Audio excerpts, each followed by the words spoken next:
lawmakers in the California Assembly voted Monday to advance a bill that would authorize employers, co-workers and school personnel to request the temporary confiscation of guns from individuals determined to pose a danger to themselves or others.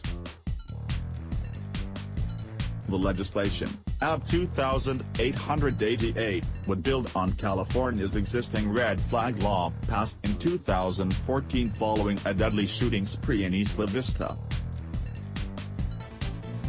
The 22-year-old gunman in that case had reportedly exhibited a number of warning signs before killing 6 people, and then himself, in the rampage.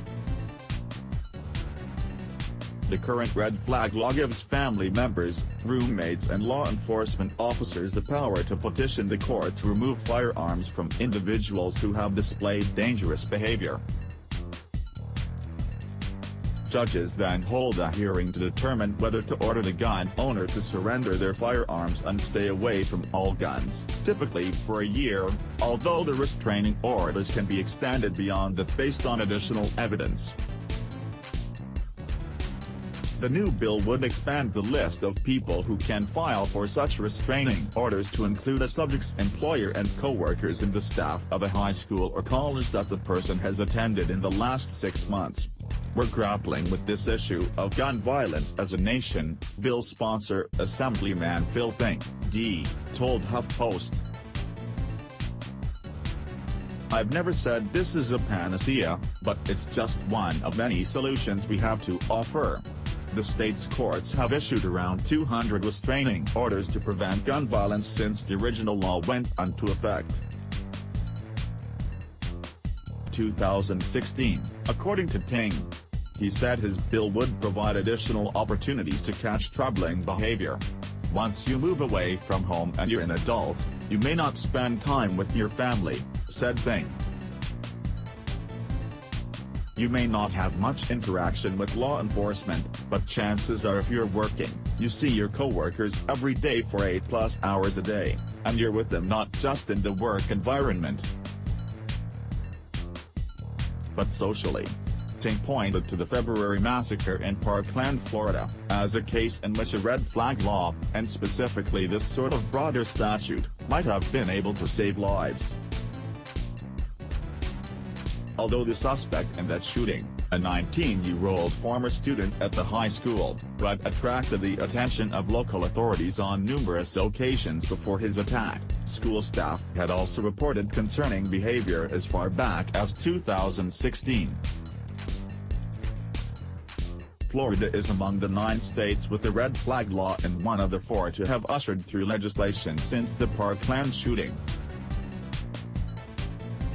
In 2016, Ting filed a similar bill to broaden California's red flag law, following the mass shooting in San Bernardino, which began at an office holiday party.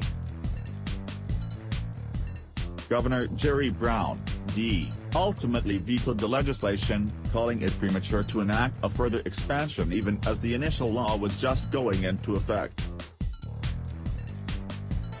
A year later, Ting's San Francisco area district faced its own mass shooting when a disgruntled UPS employee walked into his workplace and fatally shot 3 colleagues, before killing himself.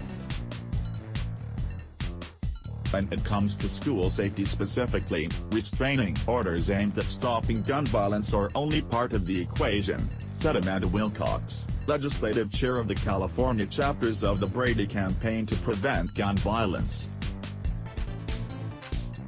She noted a California law that holds parents criminally liable if they leave their gun where a child can access it, and mentioned other resources, like the Brady Campaign Speak Up hotline, that allows students to anonymously report violent threats made by their peers.